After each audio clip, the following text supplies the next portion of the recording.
Bine v-am găsit, dragilor din Zodia Balanță, oriunde v-ați afla. Bine ați venit la o nouă lectură generală, de data aceasta lectura generală pentru luna august a acestui an 2025.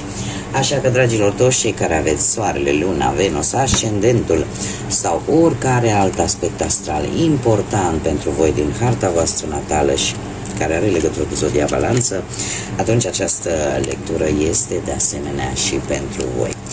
Desigur, ca de fiecare dată, vă readuc aminte, voi vă construiți viitorul în urma alegerilor și deciziilor pe care voi le luați. Așa că vă rog din suflet să luați decât acele mesaje care rezonează cu voi, iar restul lăsați-le să zboare în univers, pentru că sigur sunt pentru alte energii care într-o mai mică sau mai mare măsură au o legătură cu Zodia Balanță. Cei care deja mă urmăriți de ceva vreme știți că pun câte o carte pentru fiecare săptămână a lunii august, o carte din minunatul oracol al frunzelor de ceai, și haideți să vedem cum încep, dragii mei, din Balanță, această ultimă lună de vară a lunii august. Și avem prima săptămână, se pare că va trebui să acceptați o critică care este dovedită. Cumva va trebui să dați dreptate, practic, cuiva pentru o anumită afirmație, care, desigur, poate să fie un pic critică, dar este ceva real. Ei, a doua săptămână apare involucrarea, comunicarea, relaționarea cu cineva în vârstă, cineva cu sprâncene destul de groase și cu semne vizibile pe frunte, da? Riduri, probabil cu părul mai pe spate, așa, o figură un pic bărbie ascuțită, nările nasului destul de voluminoase, dar totuși buzele destul de mici, și e posibil ca la bărbie să aibă așa ca acea dungă specifică la bărbie sau un semn la nivelul bărbiei. Cineva cu care voi veți avea de-a face. Persoană în vârstă, o energie masculină, din câte văd eu aici. Cea de-a treia săptămână avem papagalul. Hei. Mare grijă ce spuneți, cui spuneți, pentru că aveți aici un papagal la figurat, da? Cineva care cam bârfește, cam spune tot ce aude, și e cineva căreia voi i-ați spus un anumit secret sau poate mai multe, cam începe și le șiră altora, și e posibil să aflați în a treia săptămână din august de această energie sau de acest lucru. Pur și simplu aflați că s-au scurs niște informații pe care voi le-ați spus unei anumite persoane. Cea de-a patra săptămână vine cu această salcie plângătoare, niște păreri de rău, dar care țin de familia voastră, de anumite personaje din familia voastră. Cineva care va exista ori o situație, ori cineva din familia voastră care vă va provoca așa un soi de tristețe, o părere de rău. Haideți să dezvoltăm un pic și să vedem ce ne spune tarotul, ce vine pentru dragii mei din Balanță în luna lui august. Să vedem. Sau cei chiar cu legături importante cu această zodie a Balanței. Haideți să vedem. Și începem, desigur, cu viața profesională, să intrăm un pic așa profunzime. Dragilor, nu știu dacă ați avut de-a face cu cineva dintr-o zodie de foc.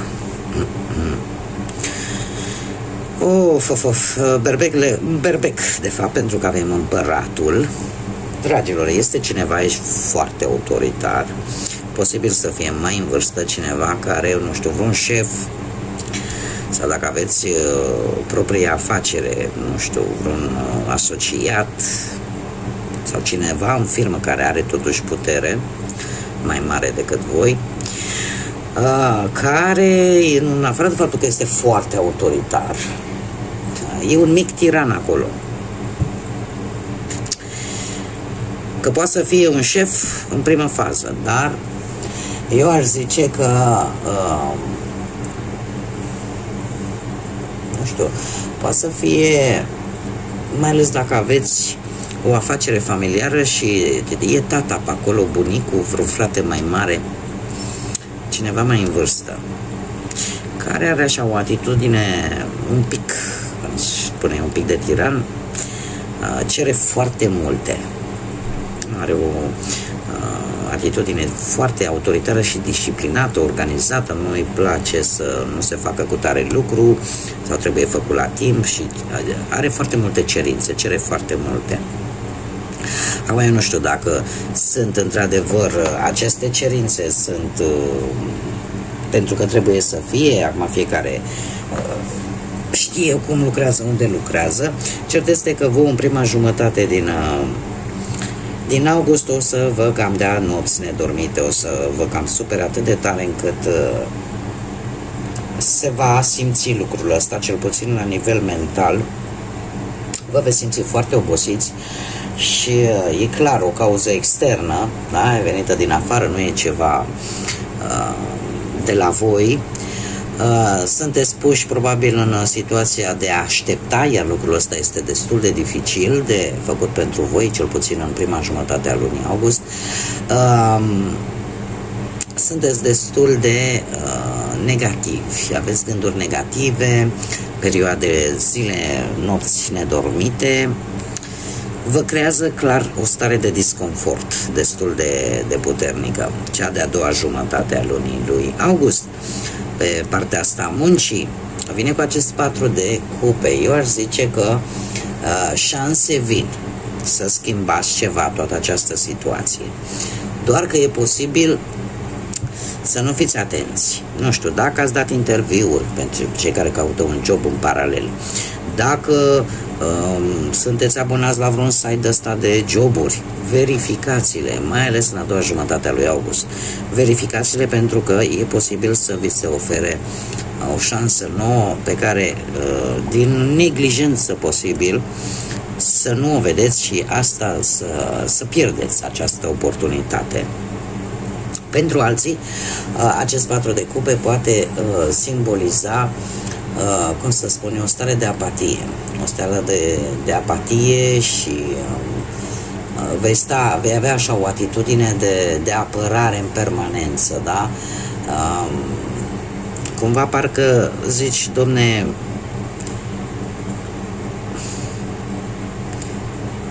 nu știu, există un soi, apare pentru unii dintre voi un soi de stabilitate, doar că ceva aici vă nemulțumește categoric. Nu știu ce, dar ceva vă nemulțumește.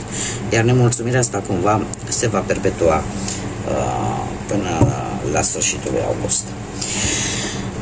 Haideți să vedem pe parte financiară. Cum stau, dragii mei, din balanță? Sau cu legătură importantă. Dragilor, pe planul ăsta al muncii, nu știu dacă zodia Leu vă spune ceva și zodiile de pământ, Taur, Fecioară sau Capricorn. Ei, dragilor dragi, eu aș zice că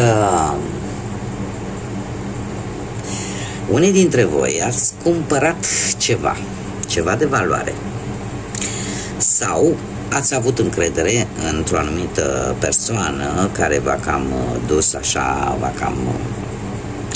v-a cam făcut din vorbe, ca să zic. A avut darul ăsta al vorbirii, de a convinge, de a manipula posibil. Și prima jumătate a lui august nu e una tocmai favorabilă pe partea asta a banilor, din câte văd eu. Cu acest 3 de spade, orică ați investit voi în ceva și din orgoliu, veți avea probleme materiale. Trebuie să recunosc lucrul ăsta. Vă place, nu vă place, nu pot să vă spun ce nu mi-arată cărțile. Trebuie să fiu sinceră cu voi. Și îmi place să fiu sinceră. Deci, e posibil ca această situație pe care ați traversat-o de curând sau chiar în acest moment, pe voi să vă ducă la anumite lipsuri materiale. Dar e posibil să aveți pe cineva în familie, nu știu, că e mamă, că e soră, că e cineva, că o legătură în zodiile de pământ, Taur, Fecioară, Capricorn, care știți voi că are bani puși deoparte, îi stă în caracter să-i aibă. Problema este că orgoliul vostru parcă nu vă lasă să cereți ajutor pentru a vă rezolva această situație financiară. Dar într-un final trebuie să vă zic că o veți face. Nu știu dacă voi o veți face sau se va afla. Dar este cineva care vă va ajuta, cineva care are mereu resurse puse la păstrare fără să știe nimeni și care de obicei ori e vreo mamă, ori cineva important pentru voi, pentru viața voastră. Așa că totuși banii încet, încet vor crește progresiv, dar vine cu această atenționare. Să încercați totuși să fiți și economi, să faceți și economii pentru viitor. Haideți să vedem cu viața sentimentală. Dragilor, trebuie să vă spun, cu mici, foarte mici excepții de zodii, luna august este o lună, cum să zic eu, dacă luna iulie a fost începutul, luna august este cumva cuprinsul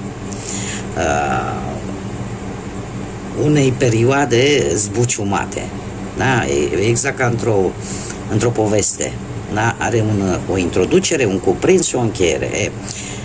Luna august pentru majoritatea zodilor, dat fiind și pozițiile astrale cum sunt poziționate, cum sunt așezate, va fi o lună de cuprins, ca să zic așa, în care se vor vedea multe lucruri, se vor întâmpla multe lucruri.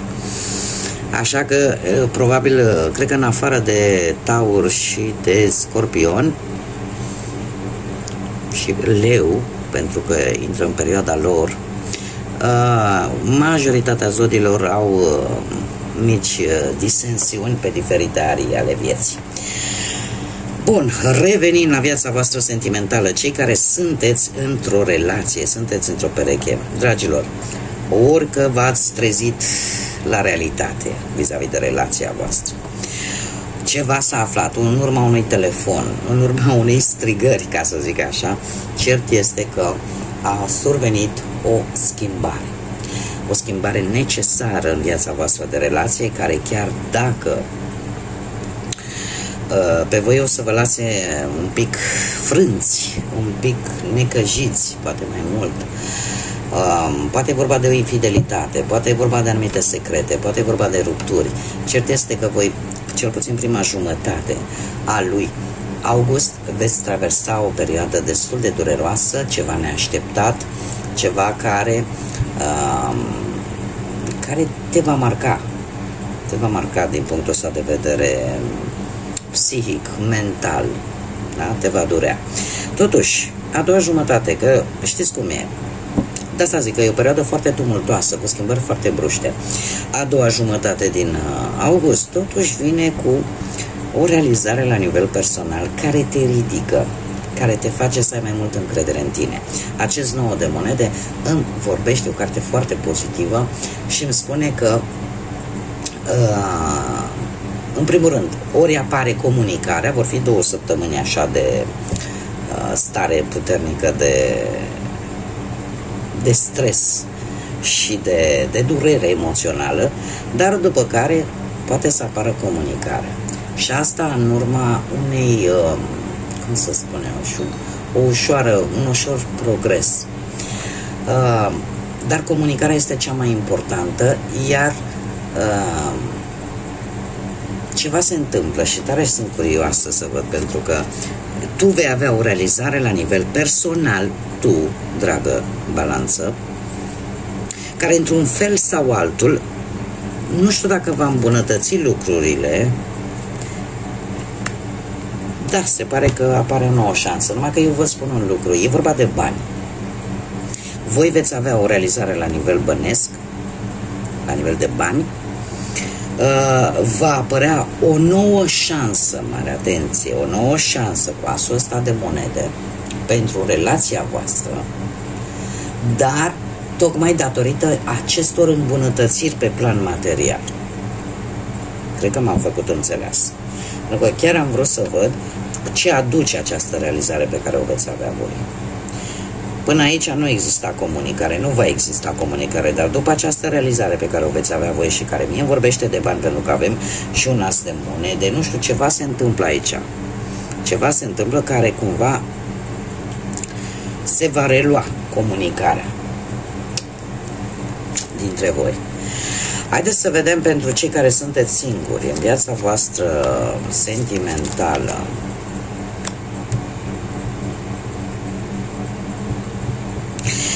Dragilor, aici sunteți voi. Nu știu dacă în ultima vreme ați tot încercat ori să atrageți atenția cuiva în mod special și lucrul ăsta o să vă cam obosească. Lucrul ăsta o să vă cam obosească și totuși eu tind să cred, nu știu dacă e cineva dintr-o energie, dintr-o zodie de foc, berbec, leu, săgetător, dar trebuie să vă spun că, dragilor, puteți mai mult.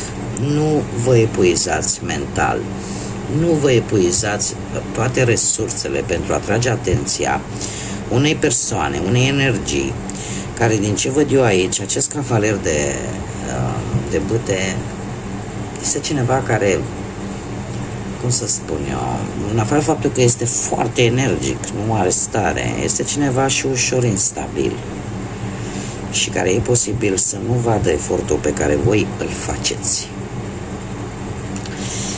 E posibil să nu-l vadă. De obicei, cavalerul de bâte, pe partea asta a vieții sentimentale, reprezintă cineva poate mai tânăr ca voi sau de o seamă cu voi, cineva poate de la locul de muncă, dar de asemenea pe voi vă atras, pe voi vă atrage. Treaba este că nu știu dacă veți vedea, poate până la sfârșitul lunii lui august să vă dați seama dacă într-adevăr poate deveni ceva serios sau decât e doar o iubire trecătoare, pentru că energia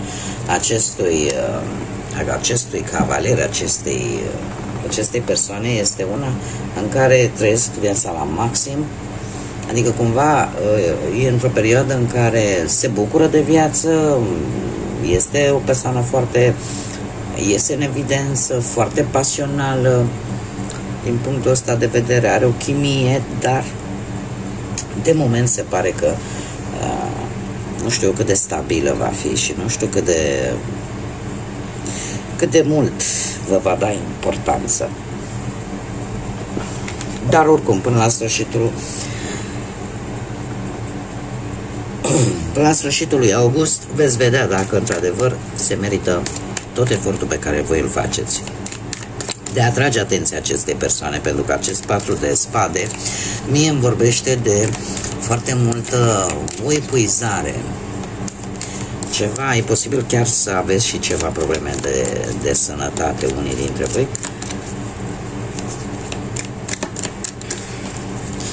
Mai mult pe partea asta, o oboseală cronică posibil.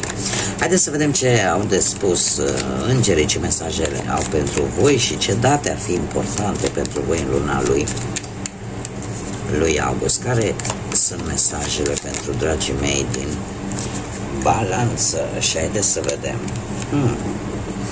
Avem de 2 ori 0, care vin decât cu un mesaj. Se spune că 0 nici măcar nu e un număr, nu este o cifră, pentru că nu simbolizează practic nimic. Și spune așa: îngerii îți cer atenția. Deschide ochii, ascultă și gândește în tot ceea ce se întâmplă. Ai încredere în intuiția ta și urmează-ți, lasă-te ghidat de ea fără întârziere. Focusează-te către interior și prin intermediul meditației și rugăciunii. Sunt observator, sunt observatoare.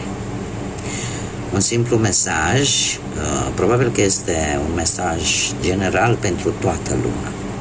Este un bun moment în care voi să vă ascultați intuiția, mai ales cu predilecție cei care aveți, nu știu, planete importante, cum ar fi ascendentul, Venus, Luna, în zodii de apă, cu predilecție mai ales pentru cei care aveți aceste planete în zodiile de apă, Rac, Pești sau Scorpion, dar pentru toată lumea în general.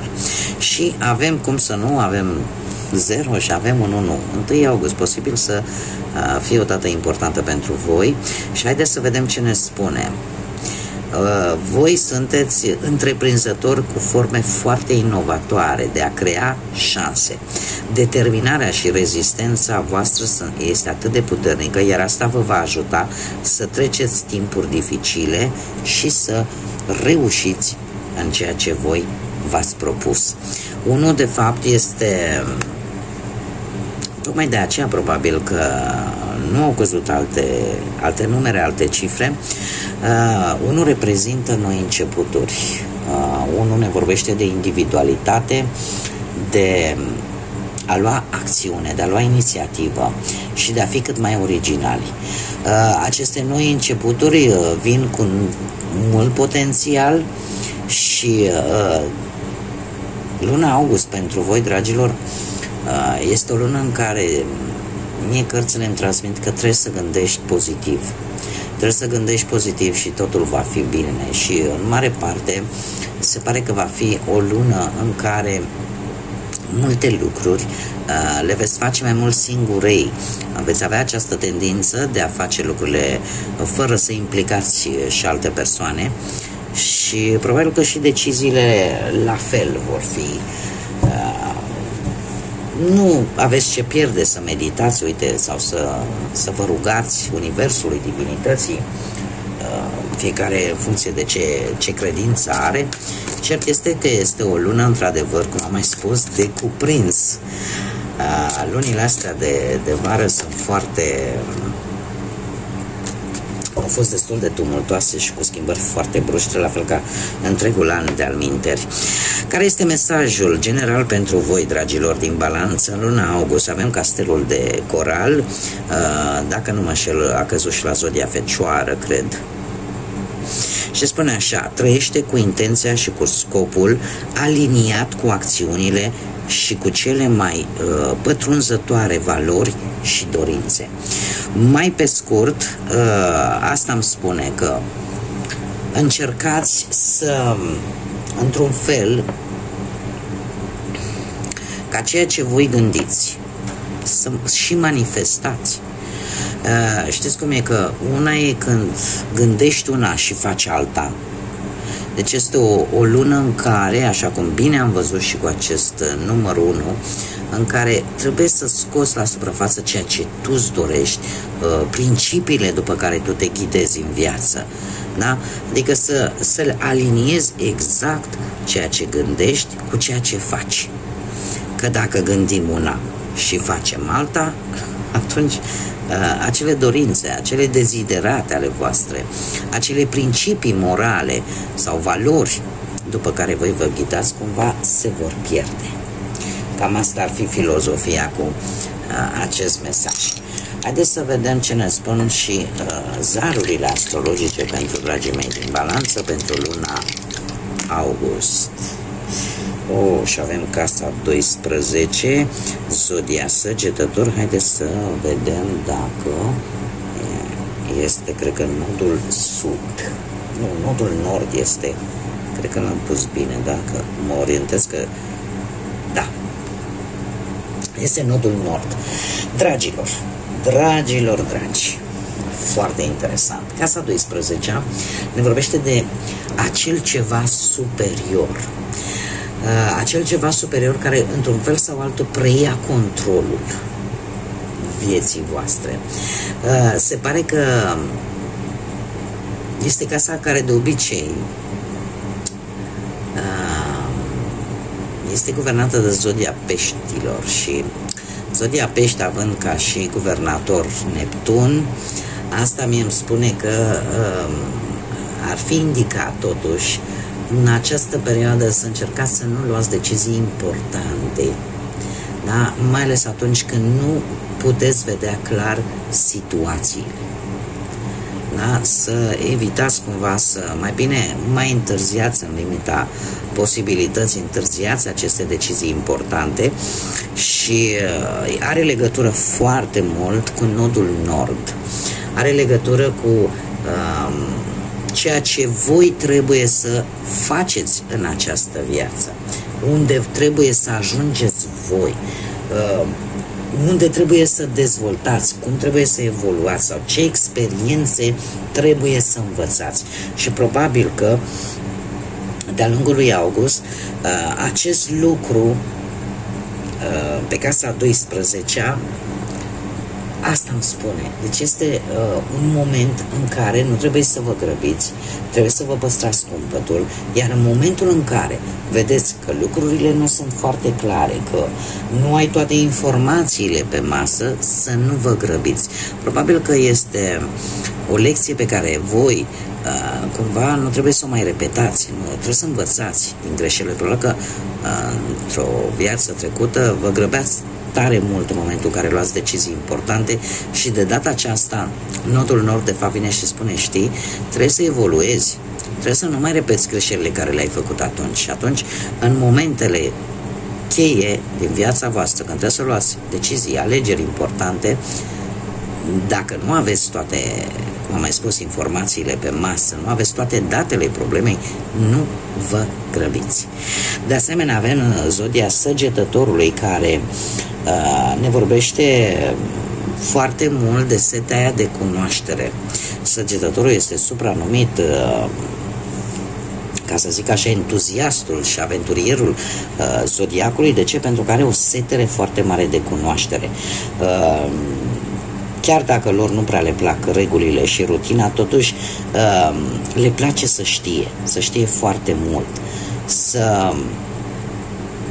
cum să spun eu,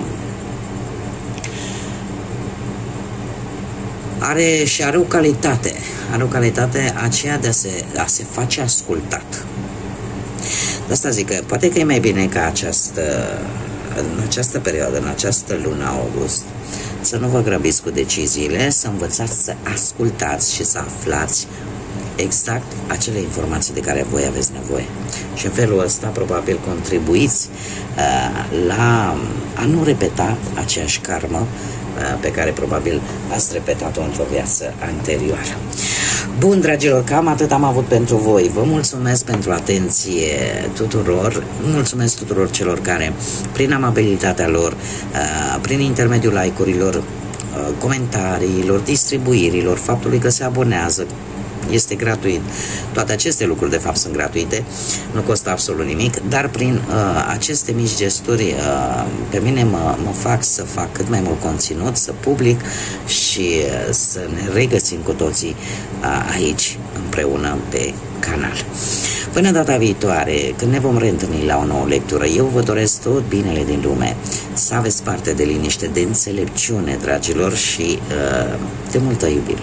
Până data viitoare, numai bine și să fiți iubiți!